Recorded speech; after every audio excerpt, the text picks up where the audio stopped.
This story is titled, My Parents Threatened to Cut Me Off If I Didn't Pay My Sister's Debt. I called their bluff and went no contact. Hey everyone, before we jump into today's video, I need your help. We've noticed the channel is losing some traction, and subscribing is one of the best ways you can support us. It's quick, free, and it helps us keep bringing you awesome content. Your support means the world. Let's keep this channel growing together. Thanks so much. Now let's start the video. Hey everyone, been hanging around here for a while, but I've never really shared anything before. I didn't think I'd ever have a reason to, but my family has officially pushed me to my limit. I need to hear what other people think.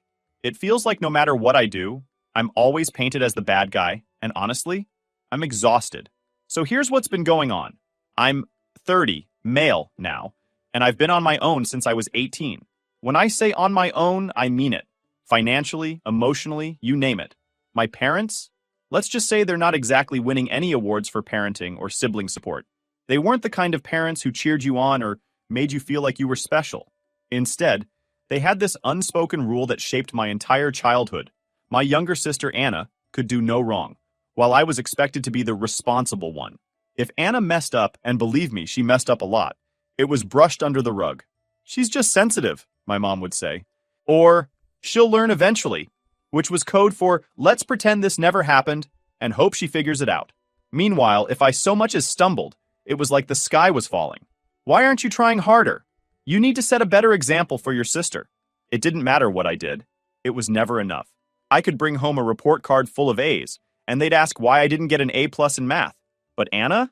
She could barely pass, and it was, at least you're doing your best, sweetie. That dynamic didn't stop when we became adults. If anything, it got worse. Anna stayed under my parents' roof until she was in her mid-20s, bouncing from one failed job to the next and always finding some excuse for why it wasn't her fault. Meanwhile, I was out here working 2 part-time jobs to pay my way through college, figuring out how to manage rent and bills on my own. Not once did they offer to help me. Not that I expected them to, but it stung watching them bend over backward for Anna while I was left to fend for myself. Anyway, fast forward to 6 months ago. My mom called me. Now, you have to understand, my mom doesn't call just to chat. She doesn't call to check in or say hi. When she calls, it's because she needs something. You know the kind of call I'm talking about. The one that starts with overly sweet small talk, like they're trying to butter you up before dropping the real reason they're calling. That's exactly what happened. She started with, how's work? Are you still at that company? Have you been eating well? It was so out of character that I knew something was coming. My mom doesn't care how I'm eating. She doesn't even know what I do for a living beyond something with computers. The whole conversation felt fake, like she was trying too hard to sound casual. Then she hit me with it. Anna's in trouble. I wasn't surprised. Anna always seems to be in trouble, but I wasn't expecting this. Apparently, Anna had racked up $40,000 in debt, and not the kind of debt you can laugh off as youthful stupidity, like student loans or maxed out credit cards. No, she had borrowed from some seriously shady people, and now they were getting serious about wanting their money back. My mom's voice cracked like she was about to cry, which I'm sure she thought would make me cave. She didn't waste any time piling on the guilt. You've done so well for yourself. You've always been the strong one. Anna's not like you. She needs your help. I sat there for a moment, trying to process what she'd just said. 40 grand? How does someone even manage to rack up that kind of debt? I asked her how it happened, half expecting some ridiculous excuse, and my mom brushed it off. That doesn't matter right now, she said, like I was focusing on the wrong thing. What matters is that she's your sister. Family helps family. That line, family helps family, has been their go-to excuse for years. It's what they said every time they needed me to fix something for Anna, cover for her, or clean up whatever mess she'd made. And every time I'd swallowed my frustration and done what they asked because I didn't want to be the bad guy. But this? $40,000? I couldn't do it. Not this time. I told her no. Straight up. I said, I'm sorry, but I can't bail Anna out of a mess she created. And just like that, the tone of the conversation shifted. My mom went from pitiful to pissed in about 2 seconds flat. You're being selfish, she started to yell. You're abandoning your family when they need you most. She even threw in, do you want her blood on your hands? As if Anna's poor life choices were somehow my responsibility. At that point, I hung up. I couldn't listen to it anymore. My hands were shaking, and my chest felt tight, but I knew I'd made the right decision. I've worked too hard to let someone else's bad choices drag me down. Still, the guilt started creeping in almost immediately. My family has a way of twisting things to make me feel like the bad guy, and this time was no different. Even though I said no, I can't shake the feeling that maybe I made the wrong call. Standing up to my family felt like the right thing in the moment, but now I'm stuck wondering if I've just made everything worse. What if they're right? What if I'm being selfish? And honestly, I still don't know what's coming next. That call was just the start, and what happened afterward caught me completely off guard. I have a feeling this isn't over, but I'll fill you all in as things unfold. I'll post an update soon. Update 1. Hey guys, so I thought things might cool down for a bit. Maybe she'd stew for a while and then let it go. Turns out I was way off. The drama ramped up hard, and honestly, I wasn't ready for it. It's been a total mess, and I'm still trying to figure out how to deal with it. Let me break it down. So, after I hung up on my mom, things went from bad to worse. I knew she wouldn't let it go, but I wasn't prepared for the sheer level of guilt tripping and harassment that followed. My phone was blowing up constantly. First, it was my mom with texts like, "We raised you better than this," and "You'll regret turning your back on your family." Then my dad jumped in with his 2 cents, even though he's usually the silent type. His messages were short and to the point, like, "You're better than this," or "Do the right thing." But Anna? Oh, Anna went all out. She sent me this long, whiny text about how her life was falling apart and how she didn't deserve to be abandoned. She threw in stuff like, "I've always looked up to you, and now you're just leaving me to suffer?" And, "You're rich. It's not like $40,000 would even make a dent for you." That made me laugh, Rich. Let me tell you, just because I'm not living paycheck to paycheck doesn't mean I'm swimming in cash. The entitlement in her tone was unbelievable. I didn't reply to any of them. I thought maybe if I ignored it, they'd realize I wasn't going to budge and just let it go. A couple of days later, I got a call from my aunt. She's one of the few family members I actually get along with. So I picked up. She sounded awkward, like she didn't want to be making the call, but felt like she had to. She said my mom had been telling everyone in the family that I was refusing to help Anna and that I was letting her sink. According to my mom, Anna's life was in danger, and I was just standing by watching it happen. My aunt didn't believe all of it, but she wanted to hear my side. I explained the whole situation, including the part where Anna got herself into this mess, and expected me to magically fix it. My aunt was shocked but supportive. She told me I wasn't wrong to say no, and that Anna needed to face the consequences of her actions. Hearing that helped a little, but the damage was already done. My mom had spread the story far and wide, twisting it to make me look like the villain. I started getting texts from cousins, uncles, and even a couple of old family friends. Most of them were vague, like, "You should really think about what family means," or "You'll regret this one day." Some were outright nasty. One of my cousins called me selfish and said I was acting like I was too good for the family. I ignored them all, but the constant barrage was exhausting. And then things escalated. One afternoon, I got a call from my bank. At first, I thought it was a scam because who actually gets calls from their bank?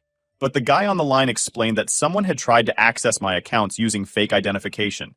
They flagged it as suspicious because the documents didn't match up. And thankfully, nothing was taken. I immediately knew who was behind it. Anna. It had to be her.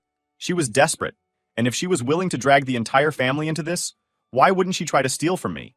I asked the bank for more details, but they couldn't tell me much other than that they'd locked my accounts temporarily as a precaution. I thanked them and hung up, but I was furious. This wasn't just guilt tripping or emotional manipulation anymore. This was criminal. I need answers, so I am thinking of confronting Anna directly. What would you guys do if you were in my place? Thanks for sticking around. I'll keep you updated. Update 2. Hey again. Y'all been waiting for the confrontation news. Sorry for being late. Hear how it went. After I decided to confront Anna, I was still fuming when I pulled up to her apartment later that evening. I hadn't told her I was coming, and honestly, I wasn't even sure what I was going to say. All I knew was that I needed to look her in the eye and hear her admit what she'd done. Maybe a part of me hoped she'd deny it. Give me some reason to believe my sister wasn't the type of person who'd stoop this low. When she opened the door, she looked surprised to see me, but not in a "what are you doing here" kind of way. It was more like she'd been expecting me to show up eventually. She was wearing sweats, and her hair was a mess, like she'd just rolled out of bed. Not that I cared about her appearance, but it added to the whole vibe of, I don't have my life together. "What are you doing here?" she asked, leaning against the doorframe like this was some casual visit. I didn't even bother easing into it. "Did you try to steal from me?" I asked, holding up my phone with the bank alert still on the screen. My voice was probably louder than it needed to be, but I couldn't help it. I was pissed. Her face froze for a second and I thought, maybe she'll lie. Maybe she'll try to deny it. But no. Instead, she rolled her eyes like I was overreacting and said, "Oh, come on. You weren't going to help me, so what choice did I have?" What? Choice? The did she have? I stared at her, dumbfounded. Do you even hear yourself? You tried to steal from me because I wouldn't bail you out of your own mess. That's not just wrong, Anna. That's illegal. She shrugged. Actually shrugged. Like we were talking about borrowing a sweater or something. Mom and Dad said you'd come around eventually, she said, crossing her arms. They told me to push you harder, that you'd cave if I made it serious enough. I couldn't believe what I was hearing. You've got to be kidding me, I said. They encouraged you to do this? To commit fraud? Do you even realize how insane that sounds? They didn't tell me to commit fraud, she said. They just said you wouldn't let me sink if you thought I was really in trouble. And guess what? I am in trouble. I don't have anyone else to turn to. I was so angry, I could barely think straight. You don't have anyone else to turn to because you've burned every bridge you've ever had, I shouted. This isn't just about the money, Anna. It's about the fact that you've never taken responsibility for anything in your life. And now you're dragging me into your mess because you're too selfish to deal with the consequences of your own actions. She didn't even flinch. You're being dramatic, waving me off. It's not like I actually got anything from you. The bank stopped it, didn't they? So what's the big deal? The big deal, I said, is that you tried. The big deal is that you thought you had the right to steal from me just because you're too lazy to clean up your own mess. And the even bigger deal is that Mom and Dad think this is okay. That finally seemed to get under her skin. Her face twisted into this mix of anger and embarrassment, but instead of apologizing, she doubled down. You think you're so much better than me, don't you? She spat.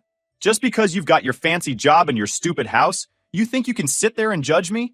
Well, guess what, big brother? You wouldn't be where you are without Mom and Dad. They sacrificed everything for us, and this is how you repay them? I laughed, but it wasn't a happy laugh. It was the kind of laugh that comes out when you're so frustrated you don't know what else to do. Mom and Dad didn't sacrifice anything for me, I said. I paid rent at 18. I put myself through college. Every sacrifice they made was for you, Anna. They handed you everything on a silver platter while I was left to figure things out on my own. So don't even try to pull the family loyalty card with me. She didn't have a response to that. Or maybe she did, but she didn't say it out loud. Instead, she just stood there, glaring at me like I was the bad guy in all of this. I couldn't take it anymore. You know what? I said, stepping back toward the door. I'm done. I'm done with you. I'm done with Mom and Dad. And I'm done with this entire toxic family dynamic. You want to ruin your shitty life? Fine. But you're not taking me down with you. I left before she could say anything else. On the drive home, my hands were gripping the steering wheel so hard that my knuckles were white. I was angry, sure. But more than that, I was hurt. Not just by Anna, but by my parents too. How could they think this was okay? How could they justify encouraging her to pull something like this? When I got home, I sat down and made a list of all the things I needed to do to protect myself. I called my bank to double-check that my accounts were secure. I changed all my passwords. I even called a lawyer friend to ask what my options were if Anna tried something like this again. He told me I could press charges if I wanted to, but I wasn't ready to go that far. Yet. That night, I barely slept. I kept replaying the conversation in my head, wondering if I could have handled it differently. But deep down, I knew the truth. No matter what I said or did, Anna wouldn't change. And as long as my parents kept enabling her, she'd never have to. After the confrontation with Anna, I thought things couldn't get worse. I mean, how much lower could they sink? Turns out I underestimated my family's talent for making bad situations even worse. It started about a week later. My parents showed up at my house. No call, no text, just them standing on my porch like they owned the place. I debated not answering the door, but I figured they'd just keep ringing the bell until I caved. So, I opened it. My mom didn't even bother with a greeting. She shoved past me like she was entitled to be there, her face red with anger. My dad followed her inside, looking uncomfortable, but clearly there to back her up. I closed the door, took a deep breath, and braced myself. This has gone far enough, my mom yelled, spinning around to face me. We need to talk. I crossed my arms. I think we've already said everything that needs to be said. No, we haven't, she said. You need to stop this nonsense and help your sister. She's family. She's your responsibility. I stared at her, absolutely dumbfounded. My responsibility? She got me pissed off. Anna is a grown adult who got herself into this mess. I'm not her parent, and I'm certainly not her ATM. My mom's face twisted in frustration. Do you think we like asking you for help? Do you think this is easy for us? This is about family loyalty. You don't just abandon your family when things get tough. I laughed bitterly. You mean the loyalty you showed when you charged me rent at 18? Or when you made me pay for my own college while Anna got everything handed to her? Or how about when you let her screw up over and over again and just expected me to fix it? Yeah, no thanks. My dad finally spoke up, his voice low and serious. Do you think we've had an easy life, raising 2 kids and trying to give you both the best we could? We sacrificed so much for you. Stop, I said, cutting him off. Just stop. Every sacrifice you made was for Anna. Every time something went wrong, you bent over backward to fix it for her while I had to fend for myself. And you know what? That's fine. I don't need your help, and I never have. But don't stand here and lecture me about loyalty when you've been enabling her bad behavior for years. My mom's face turned bright red, and I could tell she was about to lose it. If you don't help her, you're going to regret it for the rest of your life, she hissed. Do you want her to end up on the streets? Do you want her blood on your hands? And there it was. The same guilt trip she'd tried to pull during that phone call. I felt my blood boiling. I just didn't understand their logic. I'm not responsible for what happens to Anna, I said. She made her choices. If she ends up on the streets, that's on her. And on you for never teaching her how to be accountable for her actions. My mom was practically shaking with rage at this point. Fine, she spat. If this is the kind of person you want to be, don't expect us to be there for you when you need us. I laughed, but there was no humor in it. I've never needed you, I said coldly. And after this, I never will. For a moment, the room was dead silent. My dad looked like he wanted to say something, but he didn't. My mom just glared at me, her chest heaving like she was about to explode. Then, without another word, she turned on her heel and stormed out. My dad followed her, but he paused at the door to give me one last look, a mix of disappointment and something else I couldn't quite place. Maybe regret. Then he left too. As soon as the door closed behind them, I felt this overwhelming sense of relief. I didn't care about their approval or their guilt trips or their toxic idea of family loyalty. I was done. But of course they weren't. The next day I got an email from my mom. It was long and rambling, full of the usual guilt-tripping nonsense. She accused me of being ungrateful and cruel. She said I was abandoning my family in their time of need and that I'd broken her heart. She even hinted that she and my dad might cut me out of their will, like that was supposed to scare me into submission. I didn't respond. What was the point? Then Anna started up again. She sent me this dramatic text about how she was losing everything and how it was all my fault. She said she'd had to sell her car, that she was behind on rent, and that she was being harassed by her creditors. Honestly, I didn't feel bad. She dug her own hole. Now she had to deal with it. A few days later, I got a letter in the mail, not from my family, but from a lawyer. My parents were threatening to sue me. The letter claimed I had a moral obligation to support Anna, and that I'd irreparably harmed the family by refusing to help.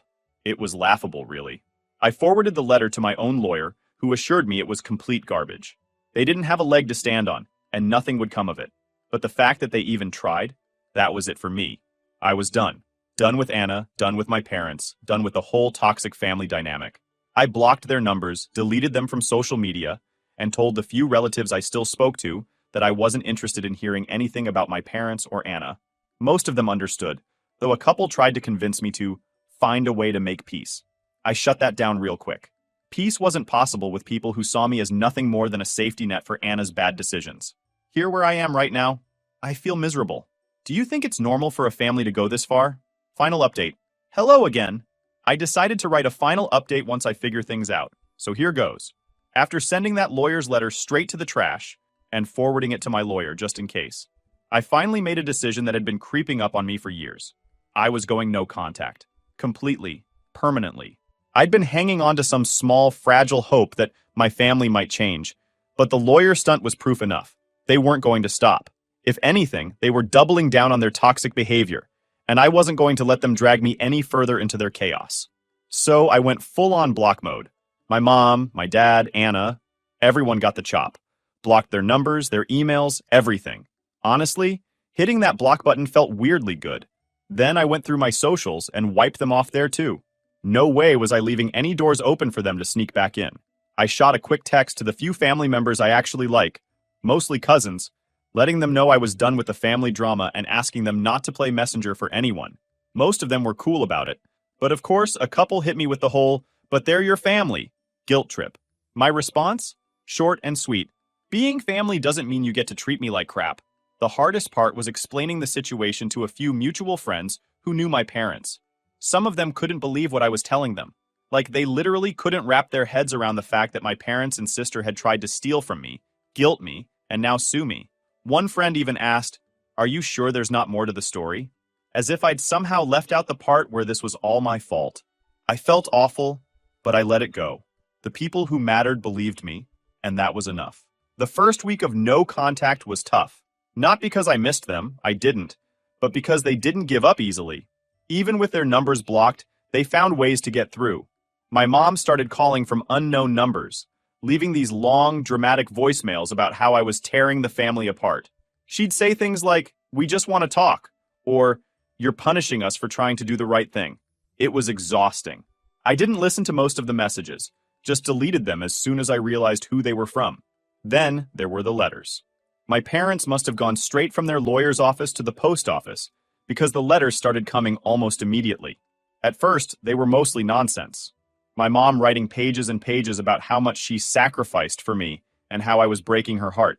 My dad chimed in too, though his letters were more direct. One of them actually said, "If you don't help Anna, don't expect us to ever forgive you." Forgive me?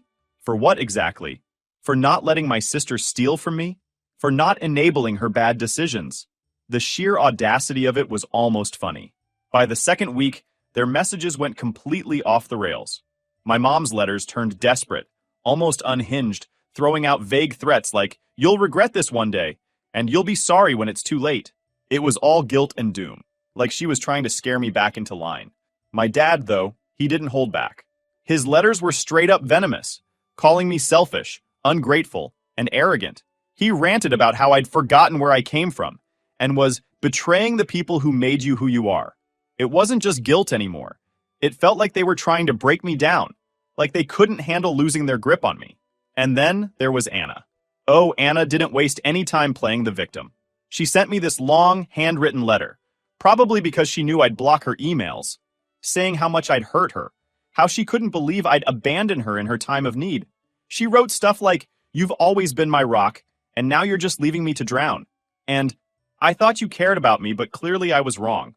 But I just couldn't believe her audacity. She ended the letter by asking for money again. Not $40,000 this time, just a small loan of $5,000 to help her get back on her feet. She even promised to pay me back as soon as things got better. I laughed so hard I nearly cried, like I was going to fall for that after everything she'd done.